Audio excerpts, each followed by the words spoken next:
Христијан, без персирање почнува и на 7 страници продолжува писмото на Сашо Мијалков, полно со обвинувања против актуелниот лидер на ВМРО ДПМН Христијан Мицкоски. Го обвинува дека го лаже народот, дека е губитник кој со лаги и интриги сака да дојде на власт и дека со партијците обвинети за 27 април ги оставил на цедило, а сега ќе бара амнестија. Во стилот на секојдневните партиски пресконференции, Мијалков поставува 7 прашања до Мицкоски и во сличен стил праќа обвинувања на адреса на лидерот на ВМРО ДПМН за истрагите на СЈО и за хидроцентралите. Кој и како издействува ти Христијан кој беше ставен во предистражната постапка за предметот Талир, поврзан со финансирање на партијата во време кога ти беше генерален секретар, да бидеш тргнат од листата?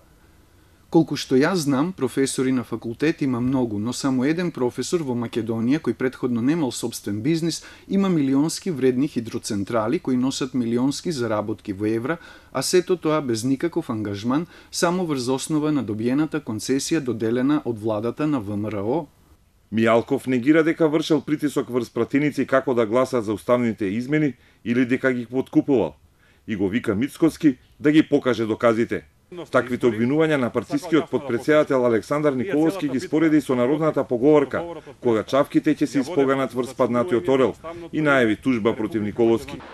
Екс-директорот на УБК и братучет на поранешниот лидер на ВМРО ДПМН во долгото писмо ја потенцира неодлучноста на Мицкоски да заземе став за референдумот и за водство на евентуални протести против Преспанскиот договор.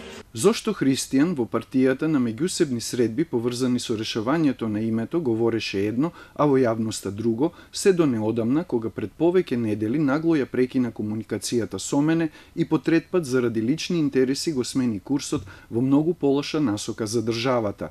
Мијалков вели дека ВМРО ДПМН не го поразува СДСМ токму поради Мицкоски.